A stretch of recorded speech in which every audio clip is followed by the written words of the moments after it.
para pronunciar a próxima palestra ao senhor José Carlos Alves de Matos Sepúlveda da Fonseca, jornalista conhecido de todos nós.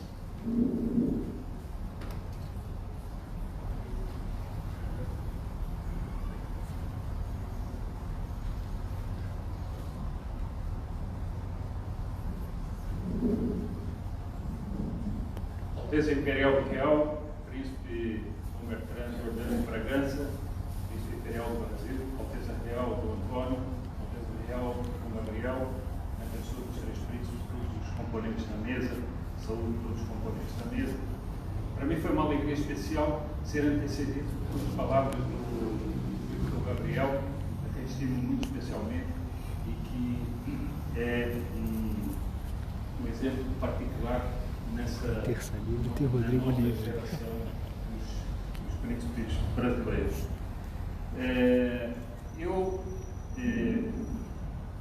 venho aqui falar depois de já ter ouvido Dom Bertrand, ter ouvido Dom Antônio. Dom Antônio falou de uma coisa muito interessante nas palavras dele, além de ter defendido com todo o brio a sua passada princesa Isabel, e ter mencionado o que aconteceu na Câmara com o seu sobrinho Luís Felipe, mas ele, a uma certa altura, teve aquela palavra que é a palavra dos príncipes. O Brasil precisa ser considerado com carinho. O Brasil precisa ser considerado com desvelo. O Brasil não pode ser guerreado. E nós estamos vendo um Congresso que guerreia o Brasil. Um bando, não todos, evidentemente, mas um grupo de deputados, outro dia, o príncipe Luís Felipe dizia isso, de pessoas que não estão ali para fazer política, mas para chantagear. Ele pode falar com conhecimento de causa, porque ele agora está dentro do Congresso. Bom, depois tivemos a alegria de ouvir o professor Ibsen, e um brasileiro que ensina inglês. Isso é uma alegria especial, tanto para os portugueses como para os brasileiros, e para mim especialmente, que sou grande amigo do Ibsen há muitos anos. E isso também, eu conversei muitas vezes com ele em Portugal sobre isso, essa leva de brasileiros que está indo para Portugal, talvez tenha algo providencial, sobretudo as pessoas que estão indo estudar em Coimbra. Talvez de lá venham boas influências que possam vir no futuro a trazer essa simbiose que devia ter sempre existido que eu estou transmitindo ao vivo no Facebook da Confederação. Dom Bertrand disse uma coisa que é verdadeira. As palavras da deputada Cristonier são um símbolo de um Brasil que nasce diferente. Porque é impensável. Eu não digo há 4 anos, eu digo há 2 anos, eu digo há 1 ano, que nós pudéssemos ter um congresso, um parlamento, uma deputada que dissesse as coisas que foram ditas aqui. Nós tivéssemos uma deputada que tivesse feito o seu discurso inicial, como ela fez, e que correu o mundo, não apenas o Brasil. Depois, e Dom Bertrand, nas palavras finais da parte da manhã, depois da deputada falar, frisou exatamente isso. Para mim, eu gostaria de, antes de começar a palestra propriamente, para mim é altamente simbólica essa imagem que a senhora Aparecida disse, que é da capelania militar, porque não é apenas a padroeira do Brasil, não é? Mas tem uma íntima relação com a família imperial. Tem uma íntima relação com a história do Brasil e tem uma íntima relação com essa instituição que traz em si, apesar de algumas coisas que não são talvez totalmente coerentes, mas traz em si muito das tradições do Brasil, que são as Forças Armadas. Então, ela compõe e ela esparge sobre esse auditório essa luminosidade da proteção de Nossa Senhora, que Nossa Senhora sempre deu ao Brasil. Está aqui na mesa o Bruno do Centro Oposto, e hoje no almoço nós estávamos conversando sobre como é que começaram as coisas que estão acontecendo hoje no Brasil. É difícil dizer, é difícil determinar uma data, é difícil determinar um fio condutor, mas podem tentar conseguir, digamos assim, há um lusco-fusco na qual se podem detectar certas ações ou certas mudanças.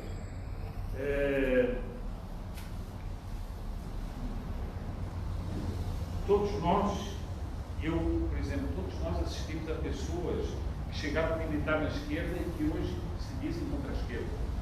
Todos nós assistimos a pessoas que se diziam liberais e passaram a militar em movimentos conservadores. Todos nós assistimos a pessoas que eram católicas, mas não tinham nenhuma ligação com a monarquia e descobriram que o complemento natural do ideal católico era a monarquia. E ao contrário também, Dom Bertrand conhece muito bem muitos casos de pessoas que eram monarquistas, mas que não tinham nada de religião, mas que naturalmente, por esse ideal de uma sociedade orgânica, foram desembocar na conversão ao catolicismo. Isso tudo mostra uma realidade que é difícil abarcar. Sobretudo é difícil defini-la, mas que nós podemos tentar ir palpando ou tentar ir discernindo e definindo para nos ajudar, inclusive, na ação. O doutor Fernando e o doutor Aécio, que está aqui na mesa, conversando com eles disseram o seguinte, que o evento que o doutor Fernando participou em Porto Alegre, há pouco mais de um mês, foi um sucesso que os surpreendeu a eles, porque eles mesmos que estavam organizando, eles mesmos que eram monarquistas, não achavam que o evento fosse ter tanto êxito. Ora, isso me parece a mim que é um dos reflexos exatamente do que nós estamos vivendo no Brasil. Há uma realidade subjacente que nós não vemos muitas vezes, mas que está aparecendo. Se me permitem, eu vou contar um fato. Eu estive recentemente no Ceará, vou contar um fato que foi contado pelo próprio interessado. É uma pessoa que é um capitão da aeronáutica, estuda Direito, é formado em Direito e está agora fazendo mestrado. E pela sua capacidade de liderança, pela sua simpatia, etc., ele é o chefe da turma. E ele, um dia, algum professor levantou o tema e disse o seguinte: eu sou monarquista. Bem, todo mundo caiu em cima do Ceará e falou: você é monarquista? O que aquelas coisas de coroa, de manto, de não sei o quê, Eu disse assim: não, eu sou monarquista. Sou monarquista, tenho a convicção de que a monarquia é o melhor sistema de governo para o Brasil. Depois de eu dizer isso, os cearenses foram apelidados do imperador. Então, todas as vezes que ele chegava lá, falava: o imperador, como é que vai? E ele passou a ser conhecido não mais pelo nome dele, mas o imperador. O professor chamava o imperador, os alunos do imperador. Um dia chegou o momento de fazer um trabalho em conjunto. Era ele, mais 4 colegas. Um dos professores determinou que eles fossem fazer um trabalho. E eles foram para uma sala à parte para trabalhar, fazer o trabalho, enquanto os outros grupos se reuniam em outras salas. Quando eles se trancaram na sala, os 4 que estavam com eles disseram o seguinte: olha, esqueci o trabalho, como é que é esse negócio de monarquia mesmo? Explica aqui como é que é o negócio. E eles já estavam interessados, quer dizer, primeiro eles riam, depois eles o chamaram de imperador, depois eles foram para a sala e disseram o seguinte: olha, agora você vai explicar como é que é isso, como é que funciona, como é que é. Isso me parece que é, enquanto pequeno, um fenômeno que está acontecendo no Brasil em muitos lugares. Quer dizer, pessoas que, inclusive, diante dos outros, não têm muita coragem de assumir isso, depois eles vão e assim, mais privadamente fazem isso. Se interessam.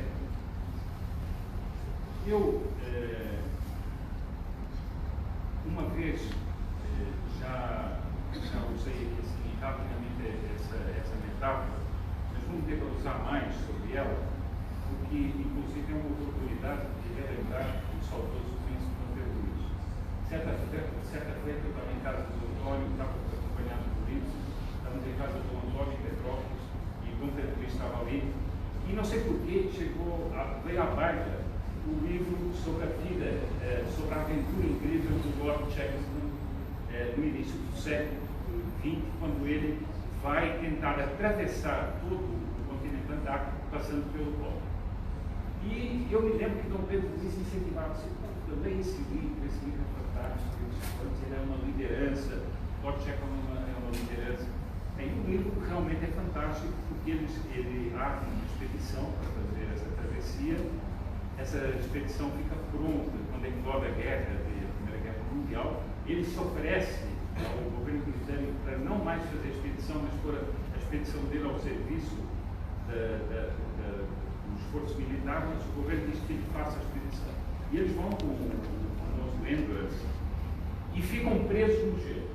Logo no início da expedição, eles ficam presos no gelo, e é uma coisa terrível, que eles vão ficar mais de 2 anos presos no gelo, tentando sobreviver, e a descrição do livro é toda a sobrevivência, com tudo.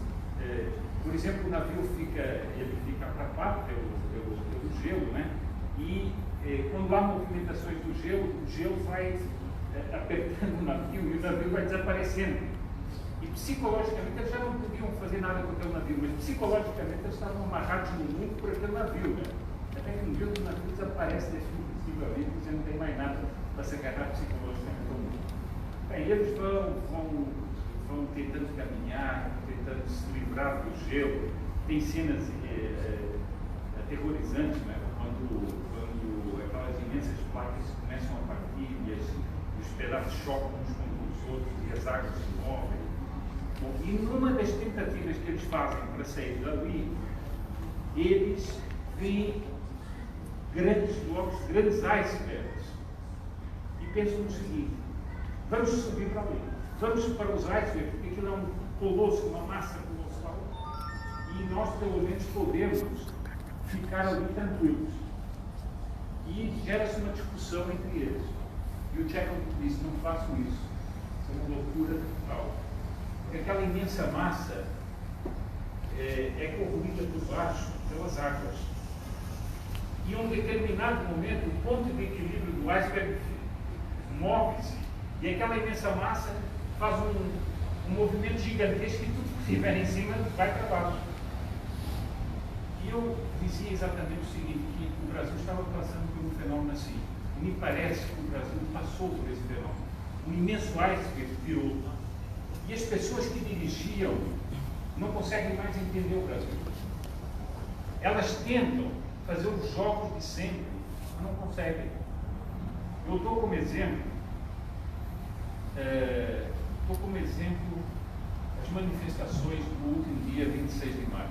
Eu não vou entrar aqui na questão política, nem na questão das pautas das manifestações. Eu só vou falar do fenômeno das manifestações. O que é que nós vimos? As máquinas da mídia, as máquinas da política, as máquinas até dos movimentos que outrora tinham convocado para eleições, desencorajando as pessoas de irem às ruas. O que é que aconteceu? Manifestações gigantes. Eu estava em Fortaleza e as pessoas do Ceará disseram que foi uma das maiores manifestações que já houve no Ceará, né, em Fortaleza.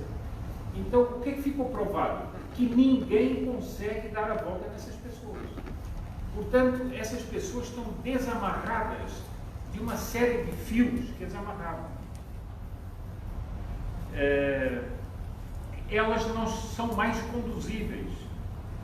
Ou seja, essas máquinas não têm mais o poder que tinham outrora. O príncipe Luís Filipe escreveu uma coisa com a qual eu concordo, que as manifestações demonstraram o seguinte: não há nenhum movimento, e ele tem movimento, não há nenhum movimento que seja dono das ruas. Porque os movimentos acharam que eles eram os donos das ruas. Não. As pessoas foram atendendo a convocatórias quando foi o momento, mas quando eles disseram para não ir, eles foram, porque eles queriam.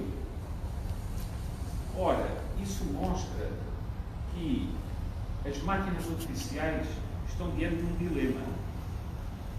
Como conduzir? Como levar essas pessoas? Mas o problema não é só esse. Será que essas pessoas estão apenas desligadas das máquinas oficiais do ponto de vista político, ou elas estão desligadas mais profundamente de uma série de mitos que havia? Por que é que aqueles 4 se interessaram pela monarquia? Aqueles 4 que eu falei do Ceará. Por que é que eles se interessaram pela monarquia? Porque no fundo das cabeças deles, eles devem ter pensado o seguinte: será que não está aí a saída? Será que esse padrão que a monarquia representa não é exatamente uma saída? Mas vejam que isso não é uma coisa linear, não é a pessoa que hoje é uma coisa e amanhã é monarquista, não. É uma pessoa que, no fundo da mentalidade dele, no fundo da cabeça dele, várias ideias vão passando, vários padrões vão passando, e de repente essa pergunta vem. E eles se trancam na sala e dizem: agora você vai explicar aqui como é que isso funciona.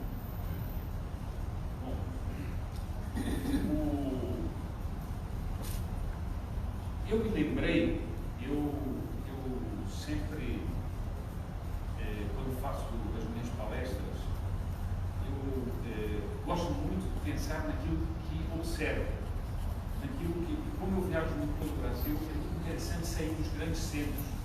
Nós vemos um Brasil completamente diferente, pessoas mais autênticas, que pensam de outra forma, que analisam, que às vezes dizem poucas palavras, mas nas poucas palavras que dizem, tem todo um mundo diferente. E tanto a Cris como o professor Ibsen falaram de valores de alma. E eu queria agora exatamente entrar nesse problema. Por que é que as máquinas não conhecem mais as pessoas? Graças a Deus, sendo bem jovem no Brasil, conheci um grande católico e um grande monarquista, que era o professor Filipe Correia de Oliveira, que não só era uma pessoa de pensamento e de fé, mas era uma pessoa de ação. Ou seja, que conjugou as 3 coisas e que soube pôr os grandes valores que inspiram a vida do católico ao serviço desses valores e lutar por esses valores. Bem, acontece o seguinte: o mundo moderno, a política moderna é profundamente materialista, mas as pessoas não deixam de ter alma por causa disso. Elas continuam a ter alma. Ora, o que é que essa gente, os políticos, os jornalistas, etc., conhecem da profundidade das almas? O que é que eles conhecem sobre o homem, sobre a natureza humana? O que é que eles conhecem sobre os misteriosos destinos da humanidade? O que é que eles conhecem sobre Jesus Cristo, propriamente? O que é que eles conhecem sobre os destinos e sobre a influência de Deus na história? Eles se vangloriam das suas antropologias, mas as antropologias deles não conhecem o lado humano dos homens.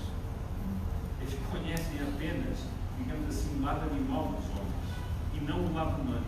Eles não atentam para esse fenômeno das almas. Então eles se obstinam em prosseguir o caminho que é o caminho do erro, e é o caminho que nos levou aos desastres que nós estamos. E como solução dos desastres, eles propõem insistir novamente nos desastres, e insistir outra vez nas ideologias erradas, insistir outra vez no coletivismo, insistir outra vez no Estado burocrático, insistir outra vez na deturpação da realidade. Nós temos, por exemplo, um Supremo que, por exemplo, ao redefinir o casamento, ele está redefinindo a realidade. A ideologia de gênero, é uma redefinição da realidade, é uma espécie de pensamento mágico que teria o poder de mudar a realidade. Ora, isso vai levando as pessoas a viver num mundo desconexo. E as pessoas vão sentindo esse reflexo dentro de si mesmas. As máquinas da propaganda vão insistindo sobre tudo isso. Elas dizem, não, a monarquia é uma coisa do passado, a monarquia é uma coisa do atraso. Mas depois nasce um príncipe na família real inglesa e o mundo todo para. Bom, mas se é uma coisa do passado, por que todo mundo para ver aquele príncipe? É porque no fundo das cabeças as pessoas têm um apelo e têm uma saudade de um padrão. Por isso é que eu digo que o que está acontecendo no Brasil é mais do que política.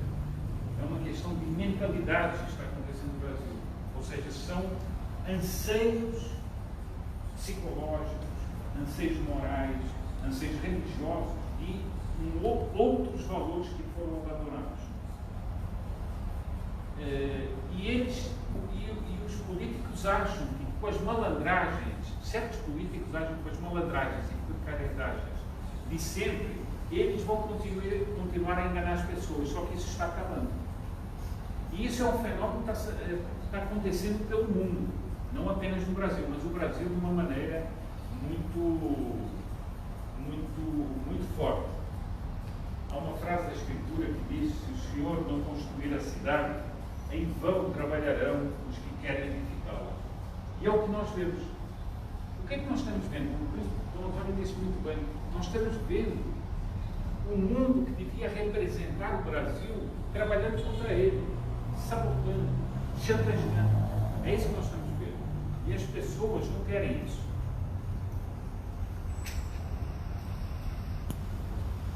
Isso mais profundamente veio do quê? Hoje de manhã, no café da manhã, estávamos à mesa com o Dom Bertrand e eu falava sobre isso, que nós temos os Estados totalitários e temos os Estados ditos democráticos. Só que os Estados democráticos são totalitários. Por quê?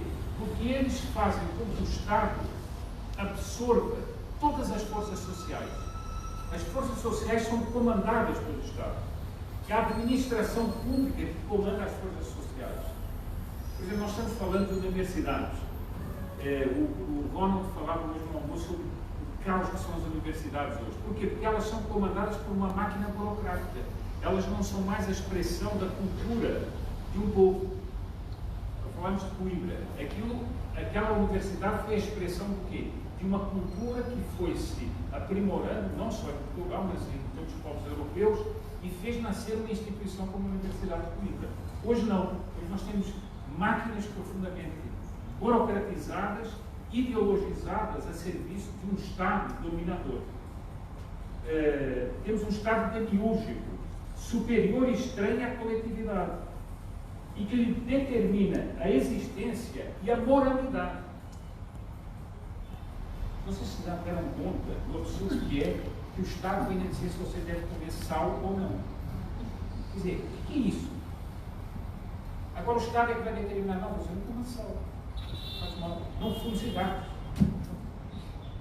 Quer dizer, as pessoas passam a não ter personalidade. Os indivíduos, já está errado, não é? Não devia ser só o indivíduo, porque a sociedade se estrutura em famílias, ela está, digamos assim, dominada por essa máquina burocrática que diz tudo. Eu tenho um colega, conhecido do Luís em Portugal, que fez uma palestra que eu achei muito interessante. Antigamente o Estado era pai, agora é mãe, é pai e mãe. Né? Eu olho, não faço uma coisa, cuidado que o pé não seja onde. É por aí. Eu gostaria de agora referir uma pesquisa que saiu há uns dias atrás. Eu, sinceramente, não sou nada entusiasta de pesquisas. Acho que pesquisas são muitas vezes usadas para manipular. Tenho essa convicção, tenho certas leituras sobre isso. Mas quando a pesquisa diz uma coisa que costuma ser contrária ao que as pesquisas dizem, com algum cuidado vale a pena comentá-la. E eu até tenho aqui uma afirmação daquele jornalista José Roberto Busso, que tem umas tiradas muito interessantes, e ele diz o seguinte: os institutos viraram um movimento político aberto. Até hoje não aceitaram que perderam a eleição de 2018 e terem a influência zero. Portanto, habitualmente os institutos realmente forçam os resultados. Mas essa pesquisa é interessante, não tanto pelos resultados dela, mas porque ela aponta algo que nós observamos na sociedade.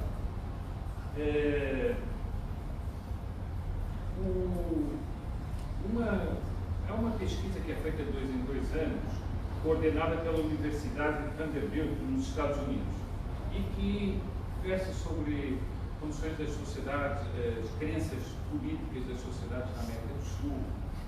E a Folha reproduz isso. No Brasil, o estudo teve uma parceria da Fundação Getúlio Vargas. E eles constataram o seguinte, que as pessoas que se dizem de direita, hoje em dia, chegam quase a 40%, enquanto que as pessoas que se dizem de esquerda são 30%. Portanto, há uma queda daqueles que se dizem de esquerda e um aumento daqueles que se dizem de direita.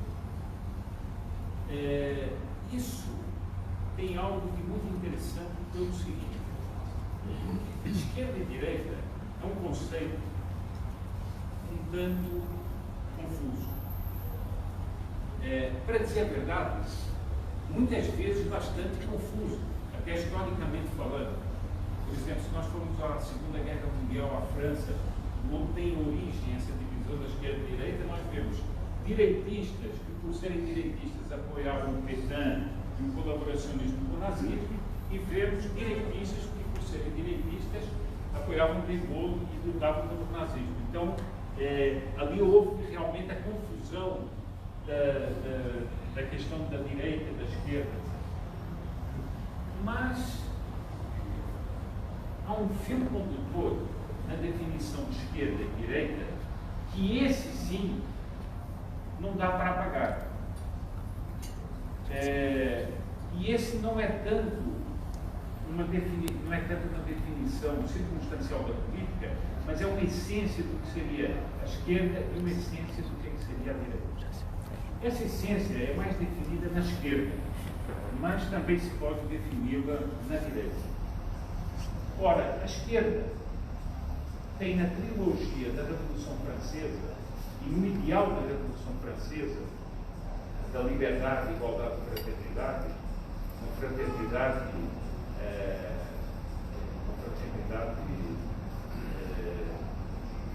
bastante praticada na guilhotina, e ela tem esses ideais, e na radicalidade desses ideais, a utopia por onde ela caminha. Portanto, ela é adversa a toda a autoridade legítima, ela é adversa a toda a lei, ela é adversa a toda a ordenação orgânica da sociedade. E ela caminha para uma utopia em que o Estado possa remodelar todas as mentalidades e todas as estruturas sociais. É claro que na esquerda há matizes, não são todos radicais, mas todos tendem para uma radicalidade, todos têm essa bandeira da radicalidade como fim.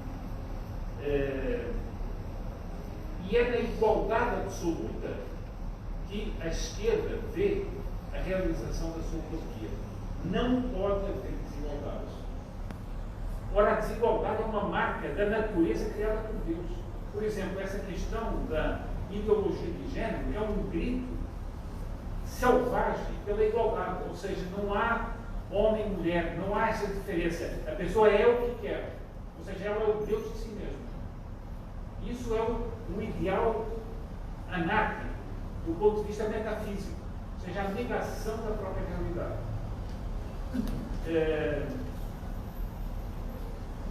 Bom, a direita, se nós formos definir esse fio fundamental que define a direita, nós dizemos o seguinte, que ela não é apenas um anti-esquerdismo, ela anseia por uma ordem, quando ela é rética, ela anseia por uma ordem, pela uma realização de uma ordem que não é apenas uma ordem material, mas é uma ordem sacral. É uma ordem penetrada pelos valores de alma, penetrada pelos valores religiosos, penetrada pelos valores que fizeram a civilização cristã. Muitas vezes, quando se fala de monarquia, por exemplo, quando se fala de monarquia no Brasil, eu costumo dizer, não dá, isso também não é descoberta, é a realidade, não dá para separar a instituição monárquica dos valores cristãos, porque eles nascem juntos. A monarquia é uma instituição que vem impregnada pelos valores cristãos. Aliás, a monarquia vai nascendo e se aprimorando ao longo dos séculos sob o bafejo da Igreja, exatamente tirando o lado despótico do poder, tirando o lado autoritário do poder, que era a autoridade que vinha de si mesmo. Não, é uma autoridade que vem de Deus. O Cristo Dom Luís sempre gosta de recordar isso. Por isso é que no alto das coroas existe uma cruz. Essa cruz mostra que um poder superior ao rei é aquele.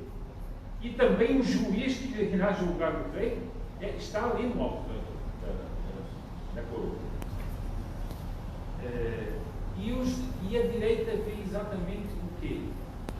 Que as desigualdades harmônicas não são injustas.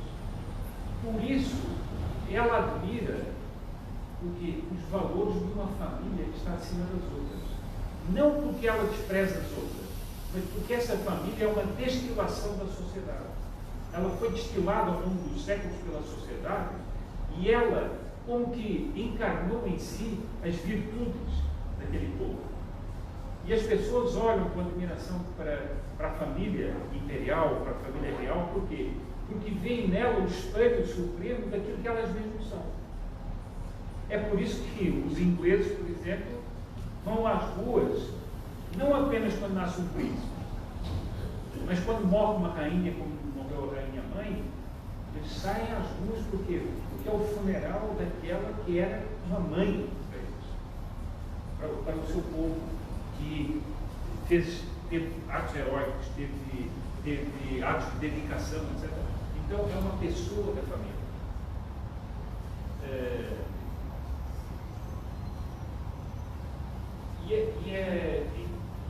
Me pareceu que esta pesquisa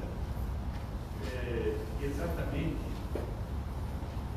mostra um dos aspectos que nós estamos vendo nessa transformação profunda que vai haver no Brasil.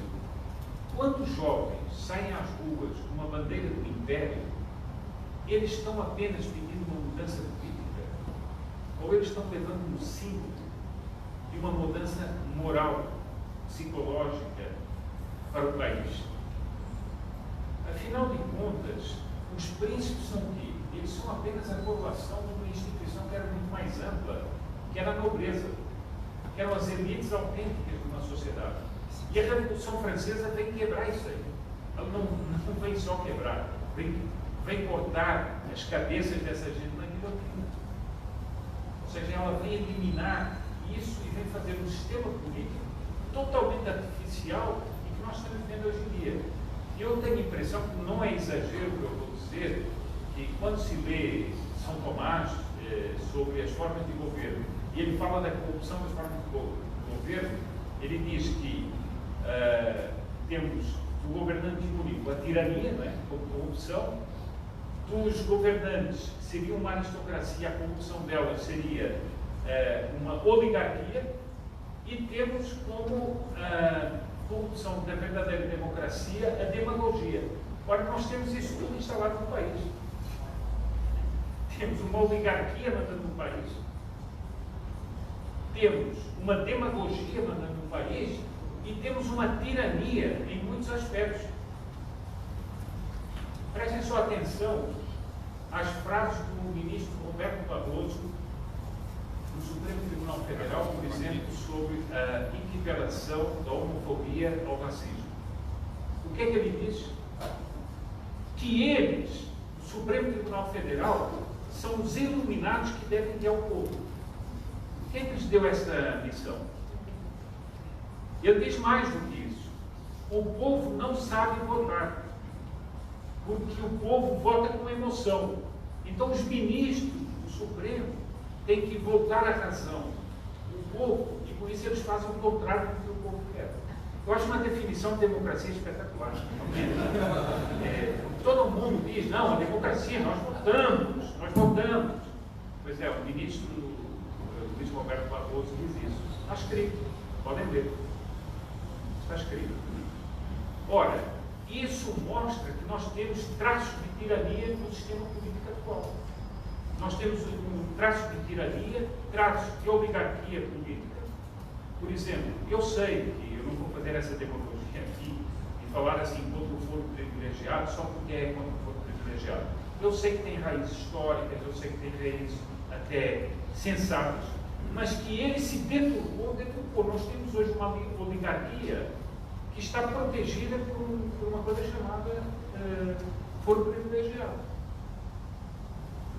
Bom, e nós temos a demagogia, que é o que impera no sistema político, infelizmente. Então, o que é que as pessoas têm saudades? Elas têm apenas saudades do sistema político, ou elas têm uma saudade que é um pouco superior, do príncipe Dom Gabriel falou há pouco sobre isso. É um padrão moral. A nobreza, e necessariamente os príncipes, tinham um padrão moral. As instituições que os cercavam puniam exatamente os desvios desse padrão moral, quando eles existiam. E eles não eram apenas indivíduos, eram famílias que tinham esse padrão. E esse padrão não era apenas na virtude, era um padrão na cultura, era um padrão no trato social, era um padrão na arte, era um padrão em todos os aspectos. Por isso, veja uma coisa muito interessante.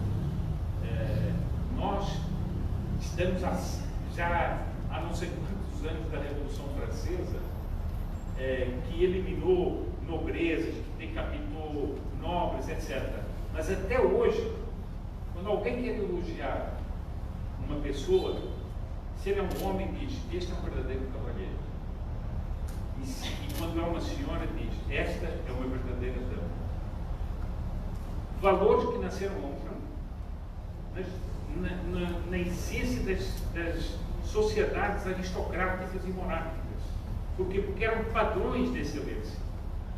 Eu vejo que muita gente fala contra, entre aspas, a superficialidade das regras de educação. Não é uma superficialidade. Sabe o que era? É um holocausto. Porque você, imaginem, por exemplo, uma corte de Inglaterra, em que todo mundo chegasse dando um tapinha nas costas e pusesse o pé em cima da mesa, quebrasse o copo, etc. O que restava disso? O Marcos Paranaguá, um monarquista que todos nós prezamos, diplomata, contou uma vez um fato que ocorreu no Barão de Rio Branco, em que uma pessoa entrou no escritório dele e bateu nas costas e disse: então, Barão, que novidades há? Eu disse: novidades não há nenhuma, a não ser essa sua intimidade comigo.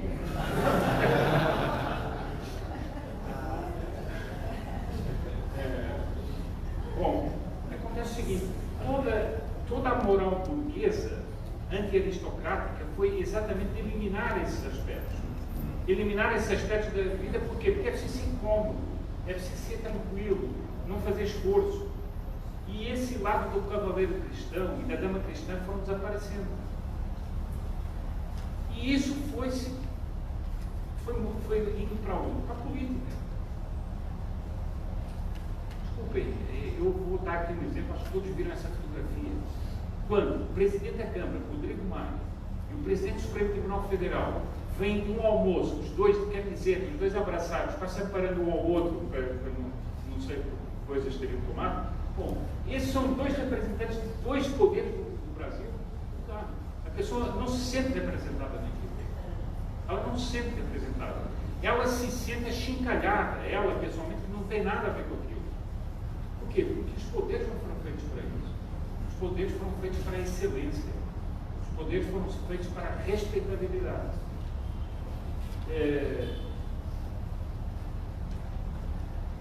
Hoje, então, há essa preocupação da comodidade, há essa preocupação da frugalidade, há essa preocupação do quê? Da corrupção. Porque a corrupção nasce muitas vezes disso. Nasce do quê? Não há exigências morais. Então, vamos corromper. Porque é mais fácil. Eu não estou dizendo que nas monarquias não havia corrupções. Só que havia instituições e havia mecanismos de reprimir imediatamente esses fatos. E, portanto, não era a nota que dominava as instituições, não era essa. E foi por isso que aqui, como dizia o professor Ibsen, se pode falar de uma cristandade do Brasil. Onde não havia nada, houve uma cristandade. As riquezas eram aproveitadas com esse fim. Havia um caminhar para o alto da sociedade. E a mim me parece, quando eu falo desse iceberg, desse imenso iceberg que se voltou, dessa incompreensão dos dirigentes políticos, das oligarquias políticas, de entender o que está acontecendo no Brasil, é que no fundo das cabeças vai nascendo essa saudade. É inacreditável, desculpe, mas é inacreditável ouvir uma deputada jovem dizer o que foi dito aqui. Desculpe, isso aí é contra todas as regras do bom senso. Só que isso aconteceu. Isso está acontecendo.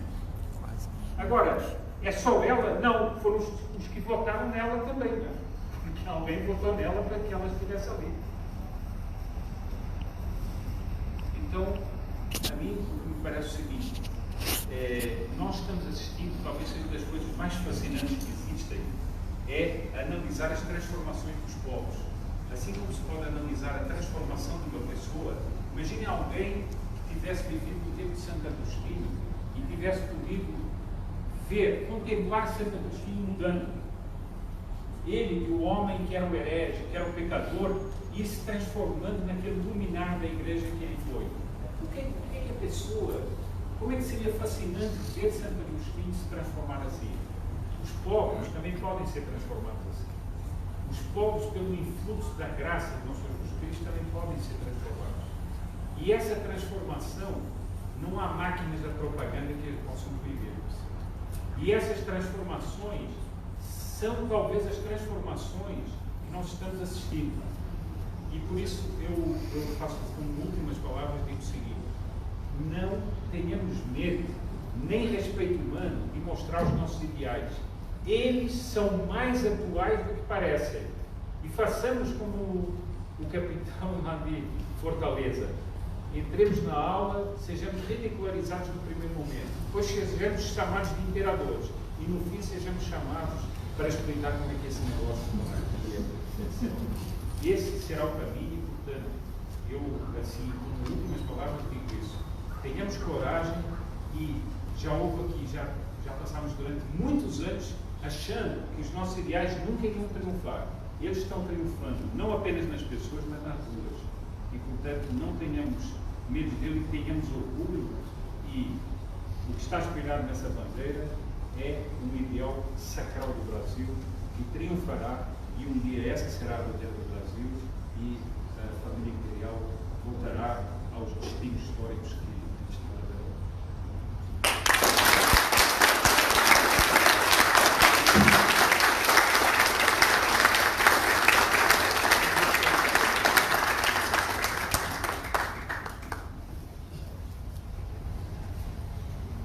agora uma palestra do jovem advogado Guilherme Maria de Castro, que vai falar sobre o Palácio Guanabara, o confisco republicano do Palácio Guanabara. Nós vamos baixar a tela e o Ricardo faz essa. O Palácio Guanabara é o processo Palácio Guanabara é o processo mais antigo que existe na Justiça do Brasil. E até hoje não foi resolvido. O Palácio Guanabara foi construído pelo Conde D, em terreno que é de propriedade da Princesa Isabel. E até hoje não foi, ele foi expropriado por ocasião da proclamação da República e até hoje não foi paga a indenização, como diz a lei, como manda a lei.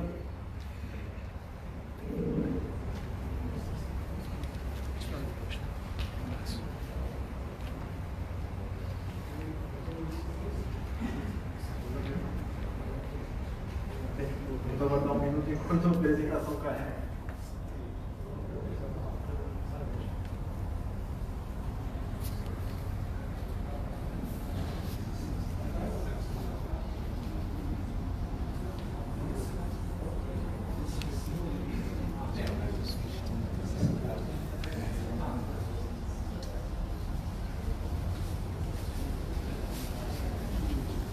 Senta lá na frente para tirar foto, pelo amor de Deus.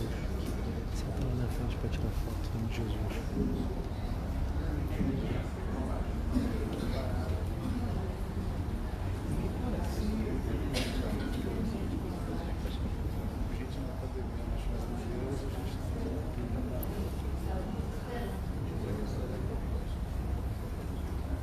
Alteza Imperial e Real Governador de Bragança, Alteza Dom Antônio de Bragança, prezados colegas e amigos franquistas, é um prazer estar aqui hoje para apresentar um tema que, para mim, foi tão caro, tem sido objeto de estudo final da minha tese de conclusão de curso da Faculdade de Relações Privadas.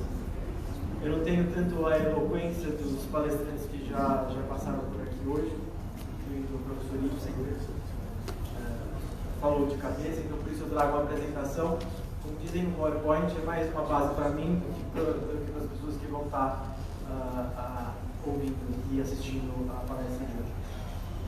Bem, antes de iniciar a apresentação, eu gostaria de propor uma ideia. Imaginem uma mulher, podemos chamá-la de Isabel, casada, mãe de família, que morava em sua casa e por qualquer motivo teve que sair dessa casa. Quando ela retornou, essa casa já não pertencia mais a ela e havia sido confiscada.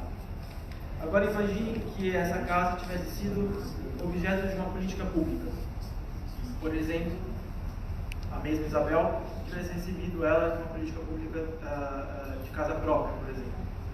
E essa casa tivesse sido confiscada porque essa política pública, depois dessa casa, esse apartamento, por exemplo, ter sido concedido a ela, ele tenha sido essa política pública tenha mudado e, por exemplo, um governo ultraliberal tenha entrado, tenha sido o governo de turno e tenha resolvido que não iria mais conceder casa própria para pessoas carentes e tomem essa casa dela.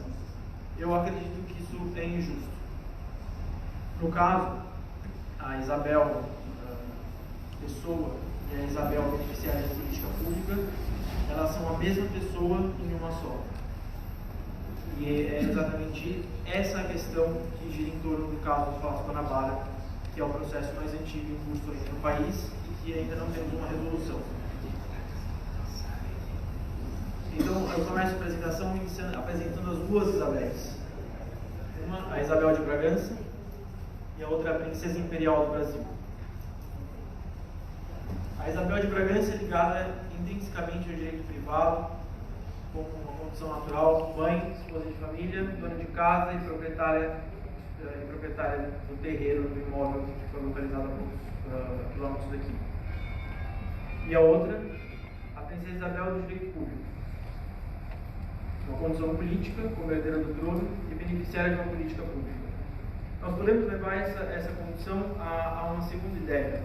A deputada que esteve aqui, mas pouco antes, apresentando de manhã a sua palestra, mencionou que ela não era parlamentar, ela estava parlamentar. Ou seja, ela estava parlamentar. E se o Brasil virasse hoje, por exemplo, algum outro tipo de regime que não existisse o parlamento? Os vencimentos dela, a votação que ela recebia, poderia ser retornada para o Estado? Isso não faz sentido, porque se constitui um ato jurídico perfeito, ou seja, ocorreu pelo Estado, na decorrência da política pública adotada, então, a transferência do capital para ela, a título de dotação, a título de salário, a título de vencimento, para que ela residisse em Brasília e exercesse suas atividades. A diferença é que na monarquia, nenhum regime prevê o seu próprio fim, mas na monarquia, a princesa Isabel ela estava herdeira desse trono durante toda a sua vida. E essa condição acabou cessando no momento em que foi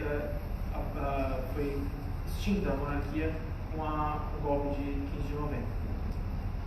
Então, basicamente, a Isabel de direito privado e a Isabel de direito público, a princesa Isabel e a Isabel de Bragança, residem na mesma pessoa. Isso é transportado, de certa forma, pela teoria dos dois corpos do rei. Então, o rei, ao mesmo tempo que existe tem uma função pública e uma função quase supernatural, que é a do cargo, ele, ao mesmo tempo, é uma pessoa. Eu vou mostrar ao longo da apresentação o Palácio Guanabara, como ele foi sendo alterado ao longo do tempo. Esse Palácio Guanabara, logo quando a princesa Isabel, o Conde de e a princesa Isabel compraram em 1865.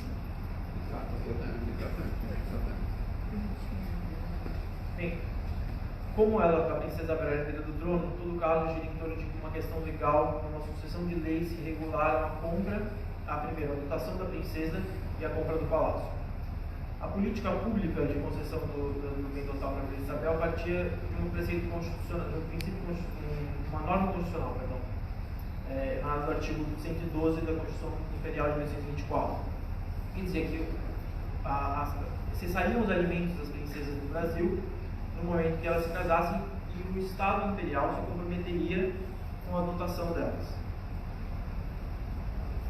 As primeiras princesas do Brasil que se casaram foi a princesa Januária, irmã de Dom Pedro II, e então a Assembleia Geral, a Assembleia do Império passou a Lei 166 de 1840, que regulava essa questão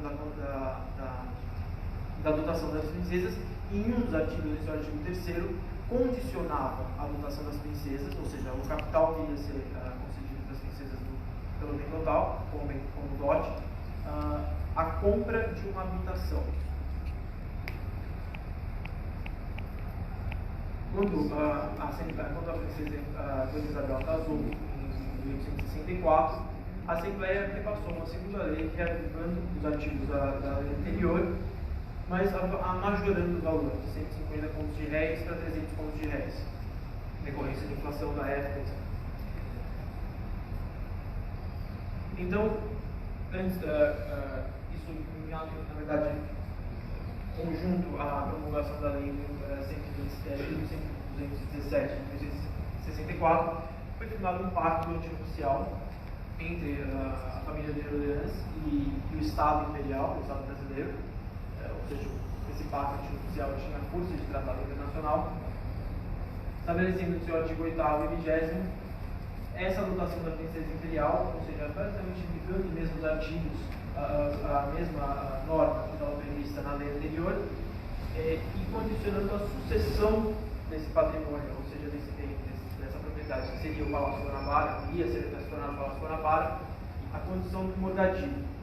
Os morgadios eram bem vinculados a uma família, que no Brasil já não existiam mais, já haviam sido abolidos, mas cuja o pacto antioficial e a lei trouxeram de volta exatamente para garantir que esse bem não saísse dos descendentes da princesa Isabel. Eles eram basicamente a sucessão do morgadio estava da mesma forma que a sucessão imperial, no entanto, era uma instituição do direito civil disposto nas ordenações do reino, que vigoravam como direito privado e direito civil época. Posteriormente, se passou a lei de 1904 de 1870, que previa, na verdade, cumprindo o pacto antioficial, previa a compra de terras que estariam vinculadas ao patrimônio da princesa Isabel, só que seriam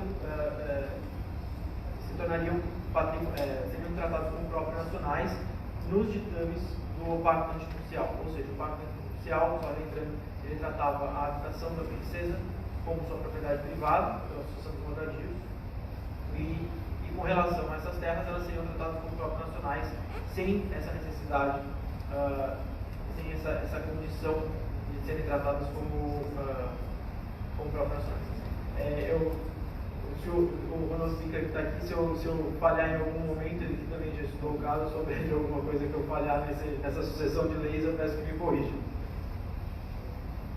Então, essa foi a última lei passada com relação à propriedade da Princesa Isabel, antes do Manifesto de 15 de novembro de 1889. O Manifesto de 15 de novembro, basicamente, antes do próprio decreto inicial da República, ele tratava exatamente da garantia de que os tratados internacionais firmados pelo Brasil enquanto império, enquanto monarquia, seriam respeitados. Além disso, ele garantia a propriedade privada e todos os direitos constitucionais que estavam previstos na Constituição de 1924, bem como todos os direitos civis.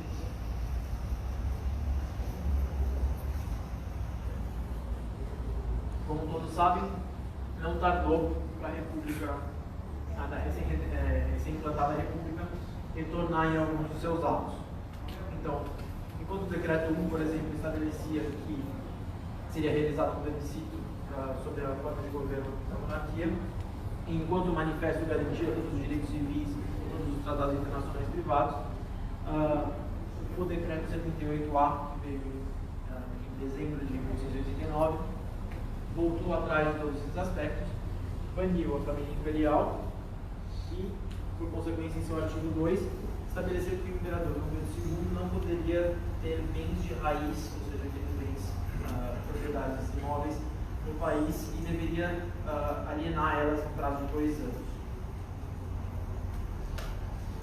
A República, no entanto, se esqueceu das propriedades das filhas e dos netos de Dom Pedro II, e logo após o decreto no começo de 1891, passaram a promulgar a Constituição de 1891, a primeira Constituição Republicana, que garantia todos os direitos do decreto, todos os direitos estabelecidos no Manifesto de 15 de novembro.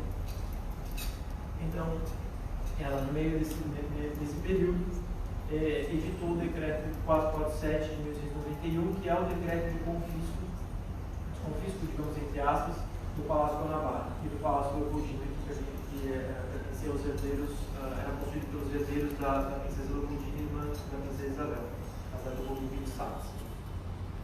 O decreto 447 de 1891 considerava como se todos esses dois palácios e as propriedades das princesas, incluindo os terrenos de Joinville, etc., fossem considerados como próprios nacionais nos termos do Pacto Antinupcial. Ou seja, tendo cessado a sucessão do Império, da monarquia, esses palácios deveriam automaticamente ser considerados como próprios nacionais. Então, a gente tem visto que a dotação das princesas do Brasil era uma política pública do Estado Imperial, em que esses bens totais estavam conferidos em causa como propriedade privada do patrimônio das princesas, dos casais imperiais. No entanto, os bens das princesas, esses bens totais, eles estavam condicionados, primeiro, à condição total, ou seja, a inalienabilidade desses bens enquanto fosse mantido o vínculo matrimonial. A segunda era a sucessão pelo regime civil dos morgadios.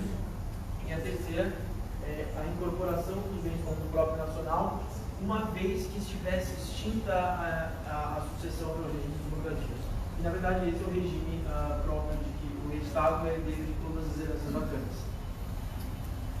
Ou seja, uma função mais herdeiro, o Estado é o herdeiro universal. Dessa forma, não há muita diferença do que há hoje em dia com relação à sucessão. Essas condições,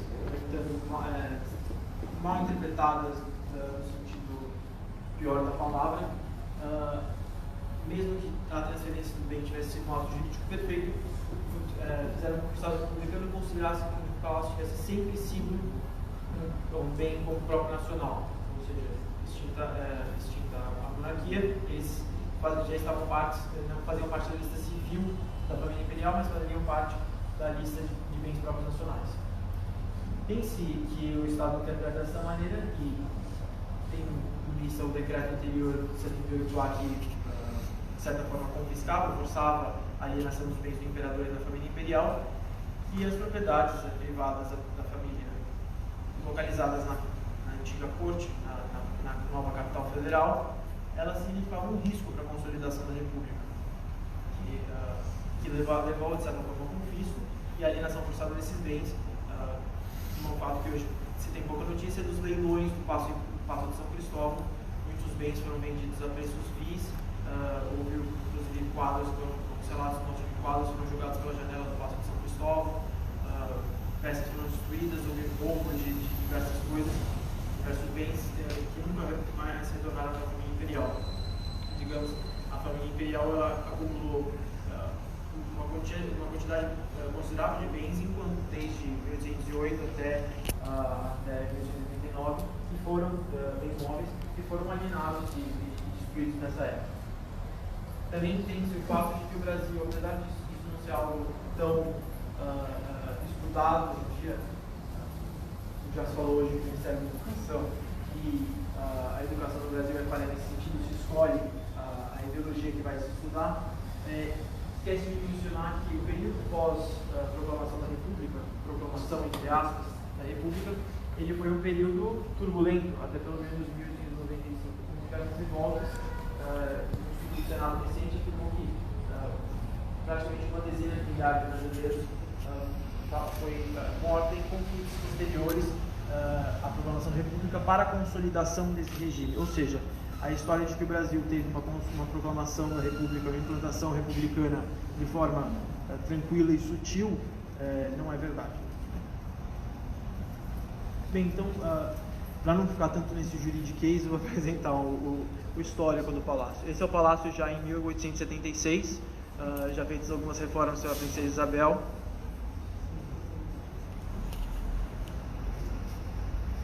O palácio nada mais era, digamos que um casarão, na época, uma chácara. Ele foi construído por um comerciante português chamado José Machado Coelho, que faliu 10 anos depois e vendeu ele para um outro comerciante português chamado Domingos Francisco de Araújo Roso. Tanto é que ele foi, durante muitos documentos, tratado como Chácara do Roso. Então era uma chácara, um casarão, não tinha absolutamente nada de um palácio, digamos, no sentido da palavra palácio ou palacete.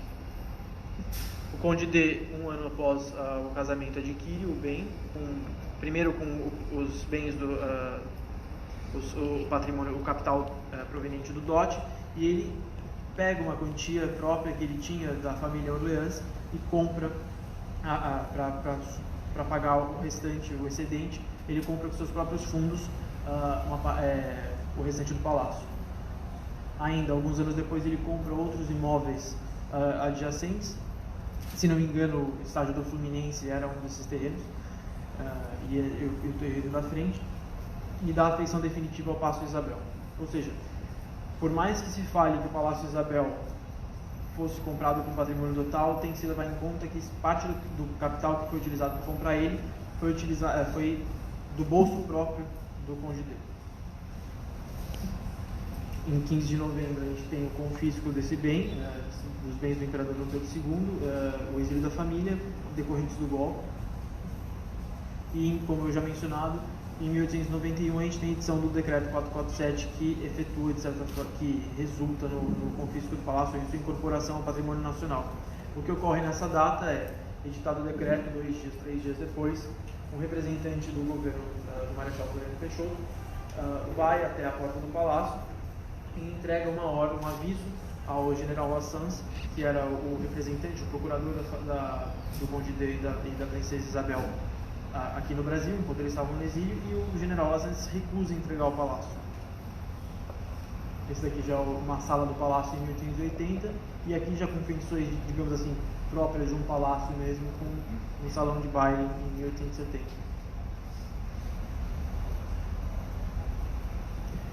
Então, em outubro, naquele mesmo ano, para efetivar os anseios do governo federal, a União ela entra com uma petição inicial perante o juiz seccional do Distrito Federal, e essa petição é indeferida pelo juiz seccional à época, com base de que o governo federal não teria os requisitos mínimos do direito privado para a incorporação do palácio como próprio nacional. Diante disso, o governo federal ele se conforma, e inclusive encomenda uma série de pareceres aos maiores juristas da época, a todas as faculdades de Direito da época do Brasil, a Faculdade de Direito de São Paulo, a Faculdade de Direito de Recife, o conselheiro Lafayette, o conselheiro Duarte Pereira, todos eles à época concederam pareceres, e a resposta deles, com exceção de 2 pareceres de 2 faculdades, foi quase unânime, no sentido de que o palácio ele pertencia à Princesa Isabel, porque uma vez sendo extinta a monarquia, somente os direitos políticos da Princesa Isabel, aqueles direitos vindos do direito público, estariam abolidos, né? Não os seus direitos civis, não os seus direitos privados. O governo ele, então ficou durante alguns anos conformado com essa situação, até que sobreveio a revolta da Armada, a segunda revolta da Armada em 1894, e nesse contexto de uma revolta que era em grande parte considerada como uma revolta monarquista, ele invade, o general Floriano Peixoto invadiu o palácio com o exército e saqueia todos os bens que estavam dentro. Alguns dos bens, na realidade, ainda estão no palácio, são utilizados como bens próprios do palácio, eles tomam o palácio como um quartel-general à época. Dessa forma, o governo, para tentar legitimar a tomada e o saque do palácio, de novo entra com uma ação perante o juiz seccional do Distrito Federal, que novamente é indeferida, pois faltariam, exatamente porque faltariam os requisitos mínimos à tomada do palácio. Inconformado dessa forma, então, diferentemente do que aconteceu antes, o governo entra com um agravo de petição número 100, interpõe um agravo de petição número 100 perante o Supremo Tribunal Federal, que mantém a decisão de que o decreto 447 não estaria de acordo com as ordenações do reino, as ordenações filipinas, que eram a base do direito civil à época, e que, portanto, ele não teria possibilidade de entrar na posse do palácio. O governo se manteve o exército lá com força, e daí então tem a ação, que o processo que na verdade ocorre até hoje, 24 anos depois que a gente desenvolveu o curso, a Princesa Isabel com o poder ingressa com uma ação processória perante o juiz seccional. Bem, nesse ponto eu preciso esclarecer uma coisa. Floriano Peixoto, uma vez, quando uma das revoltas que minaram o seu governo, falou, eu não sei, quando o Supremo Tribunal Federal da época e os tribunais estavam concedendo habeas corpus, mencionou, eu não sei quem irá conceder habeas corpus para os ministros do Supremo quando eles forem presos. Então, disse que o Brasil era bem democrático, a República era bem democrática nessa época. E o juiz seccional nesse ínterim mudou, foi alterado. Quem era o novo juiz seccional do Distrito Federal, todo o corpo político começou a ser alterado nessa época para pessoas que eram alinhadas com o governo, foi o Godofredo Xavier, juiz, a época que acabou virando ministro supremo posteriormente, e era alinhado, ele era genro do 20 de Bocaiúva, que foi um civil a participar do golpe militar de 15 de novembro. Então, esse juiz tem um alinhamento já pró-governo, digamos assim, contra o governo antimonárquico, um alinhamento republicano. Ele interfere no pedido da Princesa Isabel, julga improcedente o pedido da Princesa Isabel, considerando que o Palácio Guanabara seria um patrimônio político.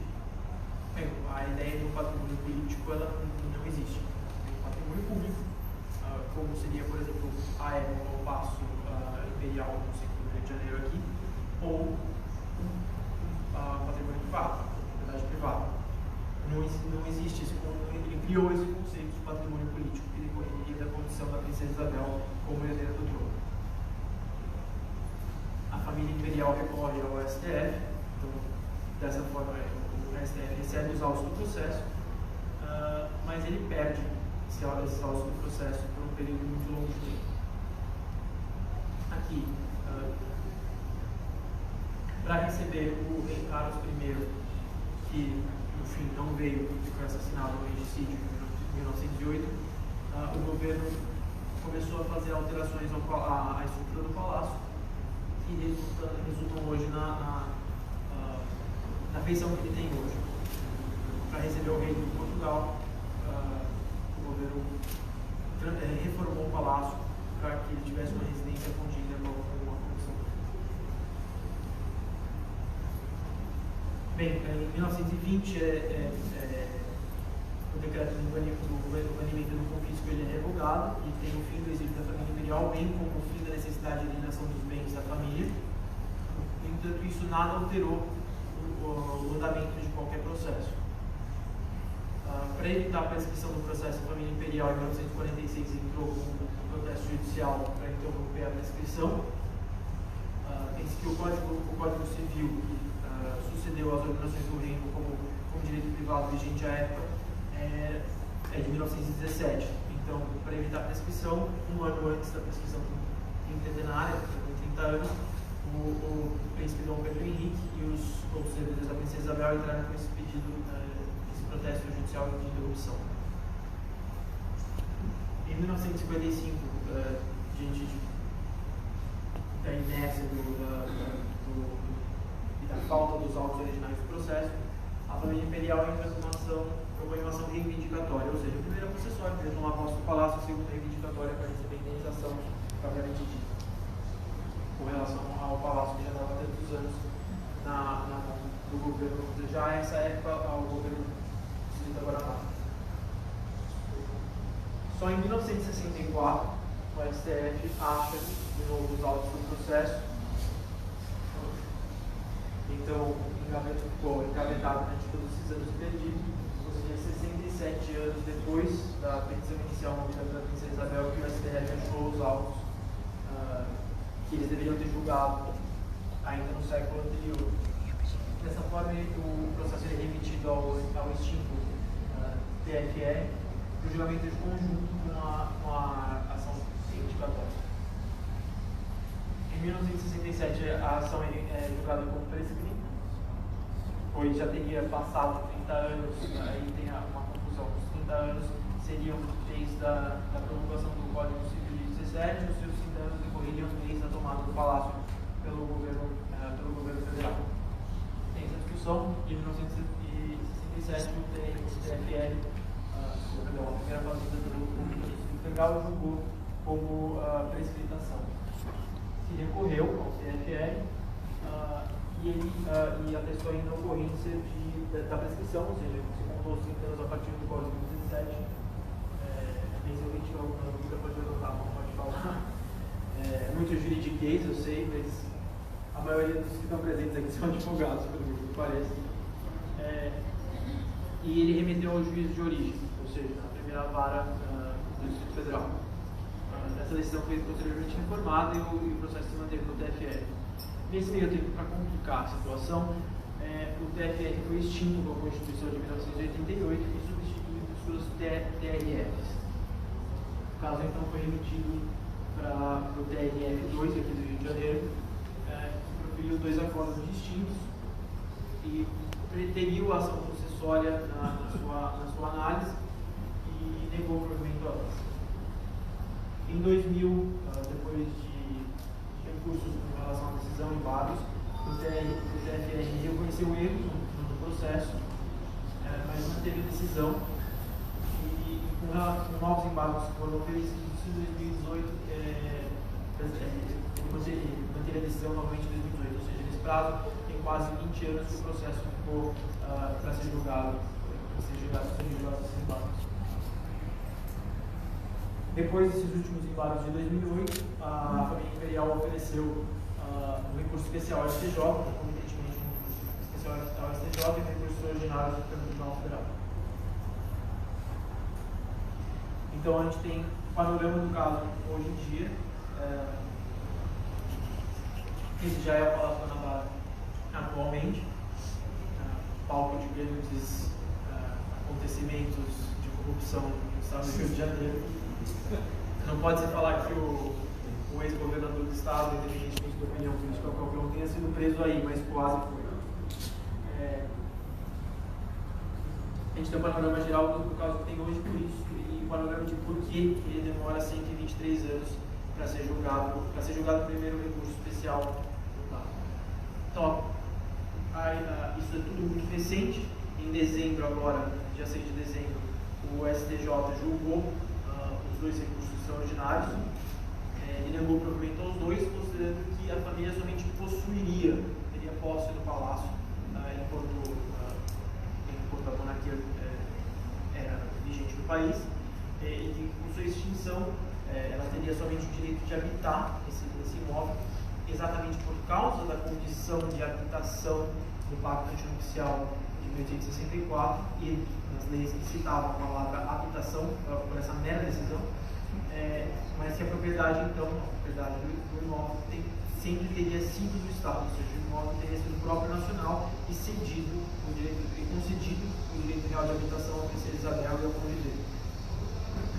É uma tese que depois eu vou explicar a razão, mas acho que me parece um pouco absurda, apesar do acordo ser muito bem fundamentado nesse sentido.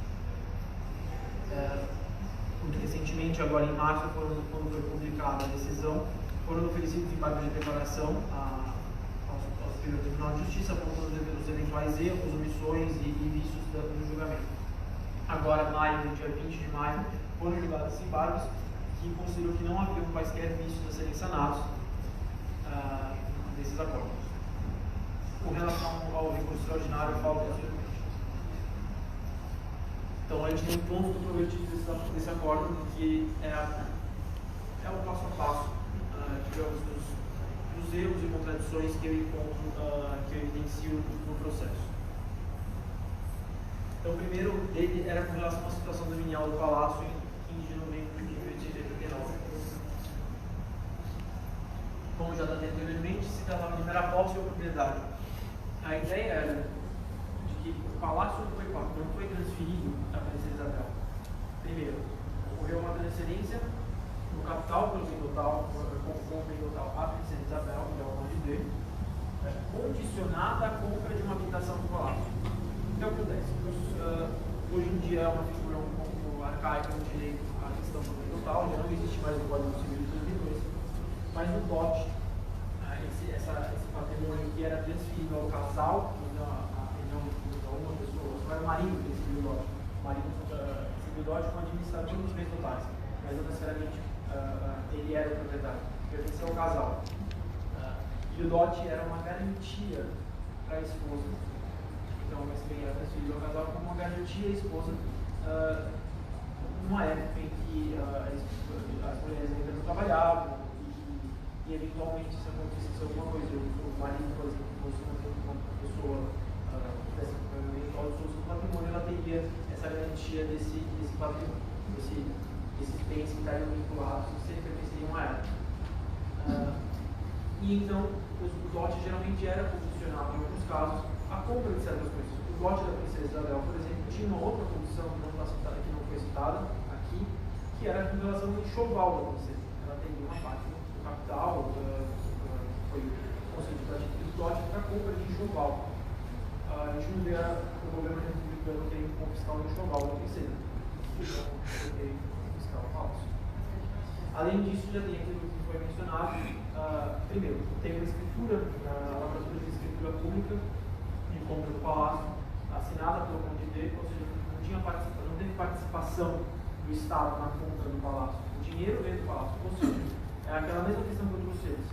A deputada, ela está parlamentar, ela recebe dotação enquanto ela está parlamentar. Na monarquia, essa figura do estar e ser se confunde, porque é um cargo vitalício. Mas a princesa imperial recebeu a dotação, e no momento que ela recebeu a dotação, todos os efeitos dela, com mais transferência, já cessaram. O capital entrou no patrimônio dela, ou seja, no patrimônio sólido, que ela e o cônjuge dele, de uma forma direta e sem qualquer contrapartida com o governo. Ou seja, ela assume esse dinheiro, porque esse dinheiro é comprado ao palácio. Além disso, tem a questão de que o palácio é comprado com fundos do próprio cônjuge dele, fundos privados dele. Então, me parece, e acho que a tese que ela defende, e a tese que me parece mais justa, de que não se tratava de mera posse, foi isso da propriedade, que é com relação à habitação, a palavra habitação, depois eu vou tratar dela de forma mais detalhada, seria a mera habitação com uma garantia à esposa e uma garantia pela construção de dote, de que uma parte do patrimônio seria utilizada para a compra de uma casa, não necessariamente que aquilo influenciaria em direito real de habitação. A segunda situação que o acórdão trouxe foi de que extinta a monarquia teria sido extinta a sucessão. Seria essa uma sucessão civil ou uma sucessão política? Seria a sucessão da Constituição Imperial de 1924, seria a sucessão das Ordenações do Reino. Todo aquele arcabouço jurídico, todas aquelas leis que regulavam a situação do Palácio de 1864, 65, até o fim da monarquia, tratavam de uma sucessão civil, que seria a sucessão por democracia. Era muito semelhante à condição da sucessão imperial pela Constituição de 1824, ou seja, o primogênito da família, o primogênito masculino da família seria herdeiro desse bem, mas se tratava de uma sucessão civil. Os morgadios, assim como foi reavivado em Portugal, já havia sido extinto na mesma época que no Brasil, mais ou menos, quando ele foi reavivado em Portugal exatamente para os bens da família real portuguesa, para que esses bens eles não fossem fossem distribuídos, que eles não se desvinculassem da família real, ou seja, existia uma preocupação na Assembleia Geral do Império que esses bens, mesmo no patrimônio privado, eles fossem vinculados primeiro por uma questão do dote, para garantir a princesa uma habitação, e em segundo lugar, que eles se mantivessem dentro daquela família que seriam os herdeiros da princesa Isabel. Especificamente para o direito real de habitação, acho que eu já toquei aqui, mas a gente tem que tomar cuidado com trazer o caso ao presente. Quando se traz o caso ao presente, é comum que utilizemos os conceitos jurídicos do presente para tratar de questões que foram tratadas há 120 anos atrás. Foi um parecer do professor José Simão da Faculdade de Direito de São Francisco, lá de São Paulo, fez uma extensa pesquisa com relação ao assunto e evidenciou que a condição de direito real de habitação não existia no direito privado no Brasil, vigente no Brasil, em 1864, nem em 1889, e esse conceito só foi trazido e internalizado no direito privado brasileiro, no direito civil brasileiro, com uma publicação do Código Civil de 1917. Antes disso, esse direito não era tratado em nenhuma norma brasileira. Ou seja, quando a Assembleia traz a questão da palavra habitação, ela traz meramente com a condição de que aquilo bem estivesse para a compra de um imóvel para garantia de uma casa e uma habitação para a princesa. E não que aquele imóvel, que a princesa Isabel caberia o direito de real de habitação sobre aquele imóvel. Ela tinha um direito pleno sobre aquele imóvel, condicionado aquelas condições que já tratamos, que seria do total, enquanto qualidade do patrimônio, e as condições de sucessão pelo prorrogativo. O acórdão também traz uma questão muito importante, que é a questão do Palácio da Leopoldina. O Palácio da Leopoldina ele foi comprado em quais condições ao Palácio de Isabel? O casamento das duas princesas foi realizado no mesmo dia. Os dois se encontram em algumas histórias, inclusive quando o Duque de Saxe e o Conde de vieram para o Brasil em 1864, eles ainda não sabiam quem ia casar com quem. Então, toda a lei foi prevista com relação tanto à princesa Isabel, quanto que era herdeira do trono, quanto a segunda herdeira, a segunda sucessão do trono, que seria a princesa Leopoldina. O que acontece? O acórdão, ele, nos votos de uma das ministras da ministra Galotti, traz de volta esse tema que já havia sido deixado para trás em 1995, no ano 2000, quando foram reconhecidos os erros do acórdão do TRF2. O Palácio da Leopoldina, diferentemente do Palácio Isabel, que teve uma princesa que viveu durante todo o período monárquico brasileiro, que foi no trono, a princesa Leopoldina faleceu na Europa poucos anos depois do seu casamento, e foi dada missão ao Ludwig Sachs que ele convertesse todo o dote dele, converter da princesa, em títulos do governo. E ele poderia resgatar imediatamente esses títulos. Foi o que ele fez. No entanto, com relação ao Palácio Leopoldina, foi passada uma outra lei, Lei 3.329, não me lembro o ano, mas passada uma outra lei que garantia aos filhos e herdeiros da princesa Leopoldina um usufruto do palácio. Ou seja, esse caso também foi levado ao judiciário à época, depois da proclamação da República. No entanto, o judiciário, de certa forma, eu considero que corretamente, entendeu que aquele bem já era parte do patrimônio público, era próprio nacional, uma vez que isso na monarquia, os herdeiros exilados pela condição política deles não teriam usufruto desse imóvel. Logo, a condição que eu agora trato de igualdade dos dois palácios ignora a lei posterior com relação ao Palácio Leopoldina. E por fim, que é um tema que na verdade não me é buscado, que é a questão da justiça de transição. Seria esse o caso no caso da justiça de transição? Justiça de transição, bem que só para retornar, alguém tem alguma dúvida, acho que a gente pode abrir no final se tiver tempo, mas a justiça de transição são as separações que ocorrem quando existe uma pacificação da sociedade na transição de um regime político para o outro. Não são raros os casos que envolvem propriedade. No Brasil, por exemplo, o único caso que eu evidencio houve um confisco em razão uma tomada ilegal, uma promessa direta, que acho melhor, de uma propriedade, de um bem, em decorrência da condição política da vítima, assim, foi o processo do Palácio Guanabara. Todos os outros processos de transição política que nós tivemos no Brasil, da primeira para a segunda república, da segunda para a terceira, e assim por diante, sempre tratou de questão de dano à vida moral, cassação de direitos políticos, e nunca foi expropriado os bens daquelas pessoas que perderam aquela função política original. Ou seja, Júlio Prestes, quando teve início a vaga da Revolução de 30, não perdeu a condição de proprietário dos bens dele, embora ele tivesse sido exilado na França. Getúlio Vargas, quando teve o fim da sua ditadura em 1946, não perde também a propriedade da fazenda de São Borja dele. E assim por diante. Nenhum dos presos políticos, tanto da ditadura Vargas quanto da ditadura do período militar de 1964, perdem nenhum dos direitos civis deles, apenas os direitos políticos. E a justiça tradicional, a justiça de transição, ela é tratada em três esferas. Uma é a satisfação da vítima, segundo é a pacificação da sociedade, e o terceiro é a situação de que tal efeito se evita.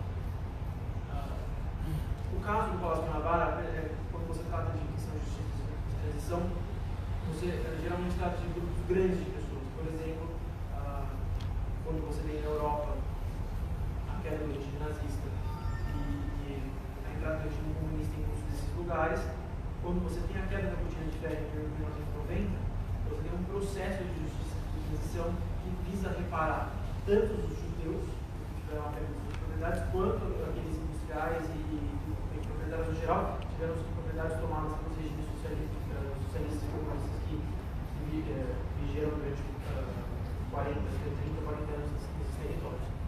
Então, ele tem esse condão de evitar que essas expropriações e que esses atos que avintem os direitos humanos se repitam nesses territórios. Ele pode ser feito de duas formas: reparações, uma reparação material com indenizações, ou moral com pedido de desculpa por autoridades. Por exemplo, processos de desculpa que nós temos, por exemplo, quando algum governo se perdoa por algum ato passado, por mais que tenha ocorrido muitos anos atrás, isso é um exemplo de uma reparação moral que o Estado, as autoridades dão às vítimas ou os herdeiros das vítimas do presente. Ela, no entanto, a justiça, como envolve muitos, a justiça de prevenção envolve muitos, geralmente grupos grandes de pessoas, ele tem, por exemplo, 5 obstáculos. Primeiro, a identificação dos beneficiários, no caso, é muito fácil identificar, no caso do Palácio Guanabara, quem são os beneficiários. O segundo, as provas documentais junto do título, também não é um obstáculo no caso, porque eles foram inseridos nos autos do processo. O terceiro, é um aspecto social, como é geralmente está por grandes pessoas, existe uma comoção social em relação a isso. A incerteza dos atuais ocupantes, não há incerteza com os atuais ocupantes, se a única incerteza que poderia haver se a propriedade do palácio seria atual, seria da União Federal ou do governo estadual do Rio de Janeiro. Todos sabemos que é do governo estadual do Rio de Janeiro, do Distrito da Guanabara para o governo estadual. Envolvimento de governos corruptos, talvez visem o governo, né, ou o judiciário corrupto, que vise que esse caso não vá para frente por seus interesses próprios. Corruptos no sentido lato, motivados por seus próprios interesses. A gente pode pensar que, na verdade, no caso, por 67 anos não foi, os autos foram perdidos.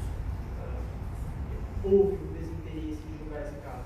Esse caso perdura por 23 anos porque há um desinteresse de julgar esse caso. É um caso sensível ao governo, é um caso sensível à República. Uma assunção de que ocorreu hoje em dia que o governo teria cometido uma injustiça com a política imperial no passado, o governo republicano atual afirmar isso por meio de um processo, por meio do judiciário, ou por meio de uma mero de desculpas, ficaria muito mal no governo falar isso 120 anos depois nós erramos. Por mais que a família não receba a indenização, não há um interesse na República, de certa forma, aos tempos da República se consolidou, de que isso seja feito.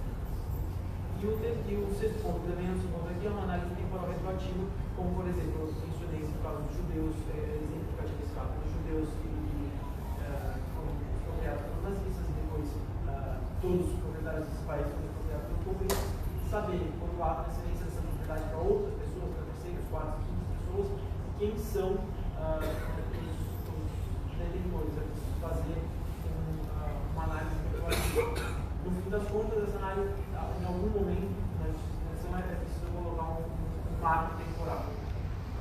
Quando foi quem que era o original detentor, para evitar injustiças com os proprietários que vieram depois.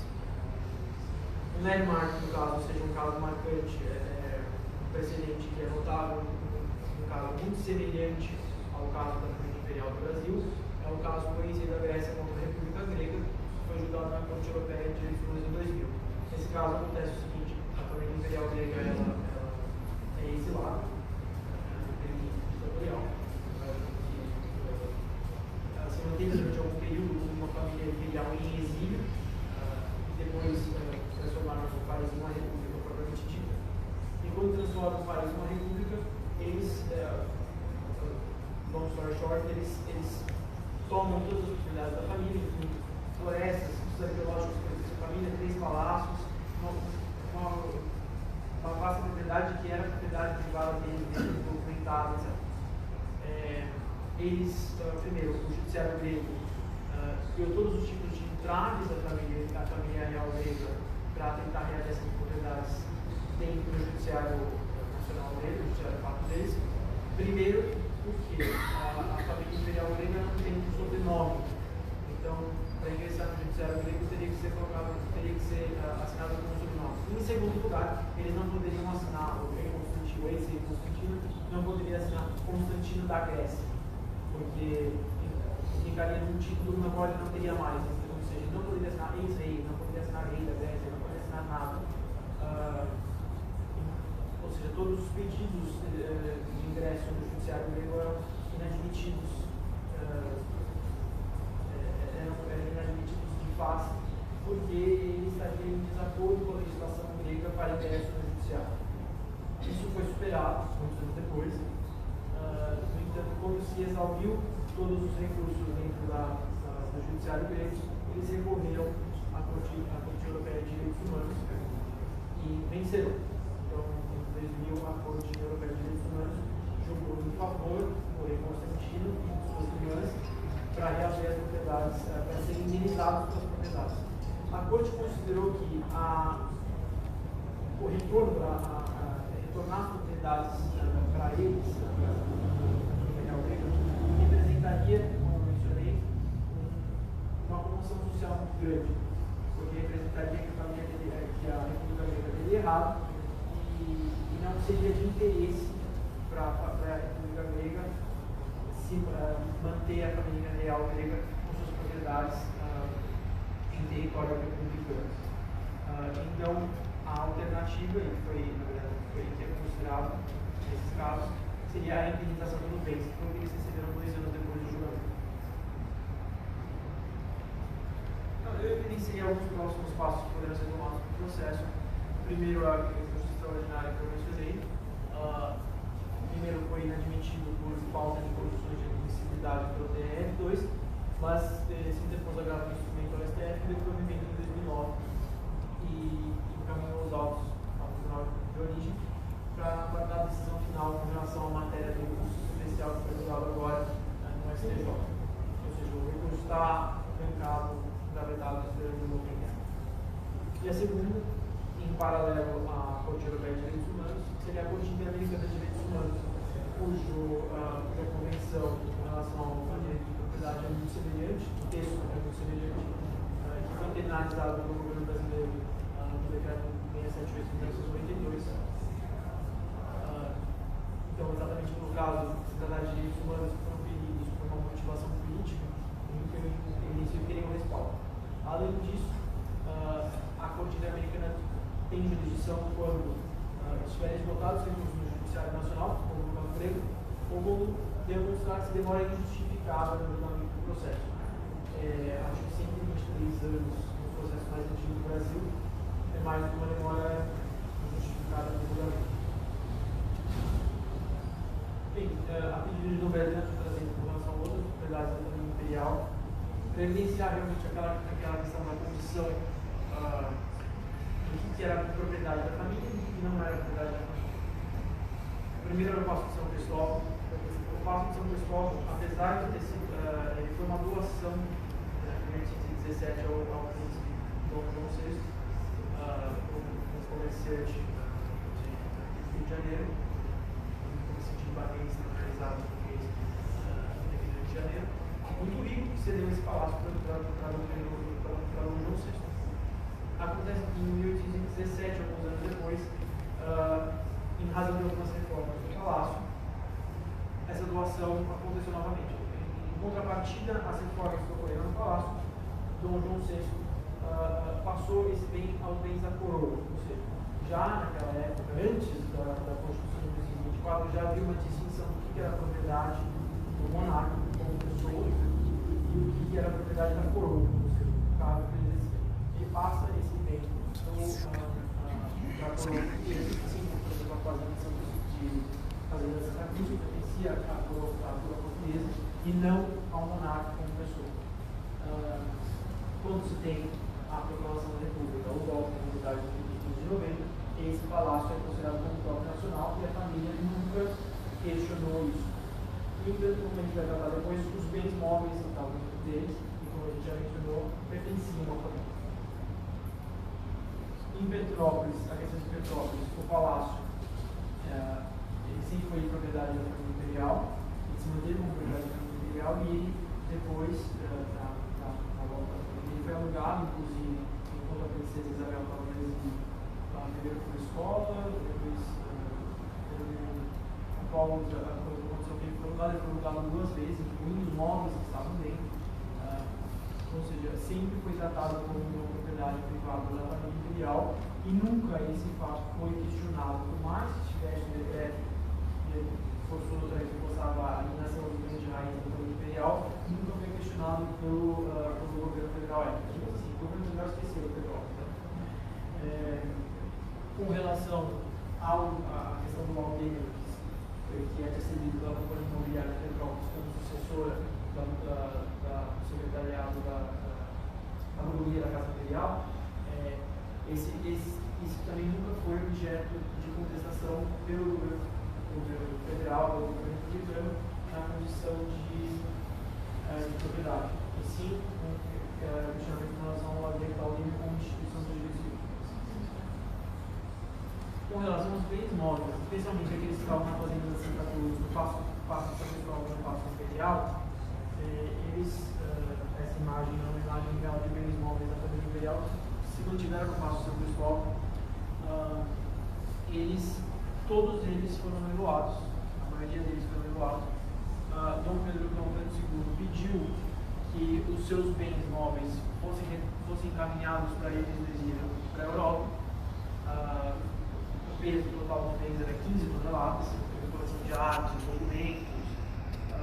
Durante esse período foi evidenciado também que todas as correspondências do imperador, todos os arquivos derivados que ele deixou, cartas, foram violadas pela República, ou seja, o governo republicano leu tudo que já tinha sido escrito pelo imperador como pessoa, pelos membros da família que estavam arquivados pelo governo. Muitas coisas foram queimadas, uma pia que se formou na frente do Paço de São Cristóvão. Tem evidência de que um quadro de Pedro Américo queria ser encaminhado para a Europa, mas o imperador foi jogado pela janela e destruído. E alguns bens, uma quantidade considerável de bens, foi realmente encaminhada para a Europa. Outra grande quantidade foi vendida por preços fins, incluindo, por exemplo, a carruagem chamada de Monte de Prata. Ela foi vendida pelo preço que na época se compraria um conjunto de louças, alguma coisa assim. Ou seja, que teria grande valor, realmente foi desperdiçado, muita coisa foi perdida, muita coisa foi roubada durante esse processo posterior da República, posterior do golpe de 1889. No entanto, quando foi feita a requisição para que o Palácio de São Cristóvão se tornasse Museu Nacional, o diretor do Museu Nacional à época pediu para que aqueles bens que não tinham sido arrematados no leilão, que não iriam ser encaminhados para a Europa por quaisquer motivos que fossem mantidos para a utilização para o Museu Nacional, que iria ser realocado para o Paço de São Cristóvão. E lá esses bens, esses móveis se mantiveram durante 120 anos, até que, sob os cuidados da República, a gente teve um triste acontecimento que fez que muitos bens, incluindo a coleção particular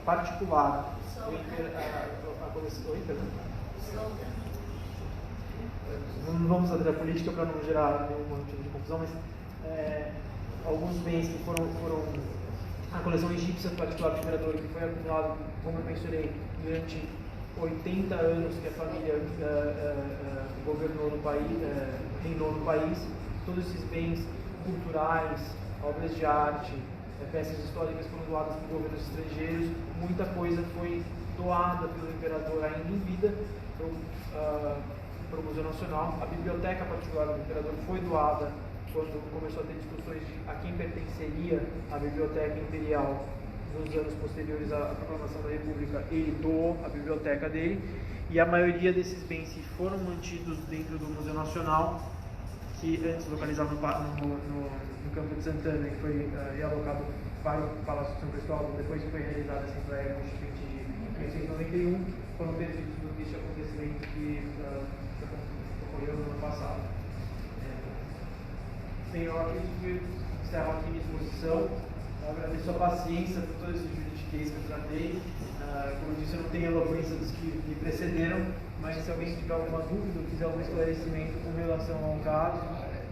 Me parece que a coroa imperial foi considerada bem pessoal da família. Então, é um fato interessante. A coroa imperial foi considerada um bem pessoal da família, porque ela foi doada ao imperador Dom Pedro II pelo povo. Ela não foi doada ao Estado brasileiro. Então ela tinha uma representação de Estado, no entanto ela era um bem pessoal, tanto é que ela foi vendida para o governo Vargas, que para ser incluído no Museu de Petrópolis. E esse caso não foi totalmente sem discussão. Quando você pega os inventários de Dom Pedro II e o inventário da Princesa Isabel, especialmente o inventário da Princesa Isabel, está escrito lá que ela tinha direito a metade da coroa imperial de ouro e brilhantes, que estava em júdice no processo tal. Então, teve um processo judicial com relação a uma discussão. Eu não peguei o processo da coroa para analisar, então eu não vi, não consegui achar, mas o inventário da Princesa Isabel cita esse processo. Então, quando ela falece em 1921, está descrito que o inventário dela estava no patrimônio dela, mesmo que aquela coroa imperial estivesse em cópia do Tesouro Nacional. Ela foi deixada no Rio de Janeiro, ela foi deixada no Brasil quando a família do presídio.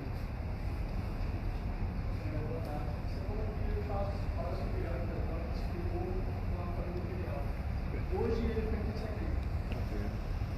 Se não me engano, quando teve, já na Constituição do Museu Imperial de Petrópolis, esse bem também, se não me engano, foi adquirido ou foi doado pela família para a construção do museu. Eu não tenho os detalhes, realmente, eu analisei o caso do Cláudio Carnavalho, pincelei, no caso, essas propriedades para mostrar que o governo não tratou as propriedades de forma diferente.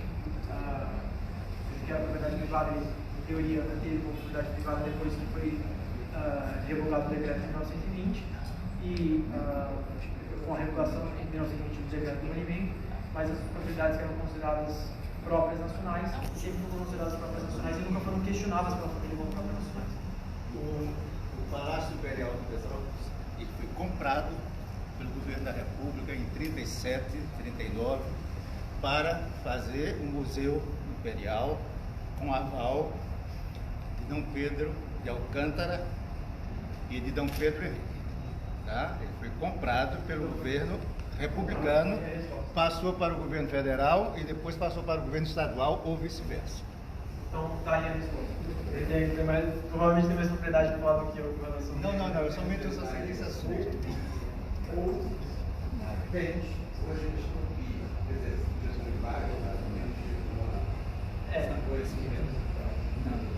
Mais ou menos foi o que foi feito em 1889 com as propriedades do Dom Pedro II, ou bem depois do museu. Tem mais alguma dúvida?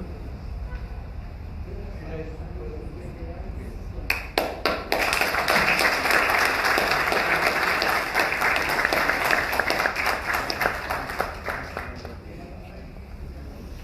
Nós temos agora, antes do coffee break, algumas pequenas exposições de lideranças monárquicas jovens. Podemos passar para elas um cafezinho? Então, vamos dar 5 minutos para um cafezinho, mas peço que todos rapidamente retornem, depois a gente vai continuar.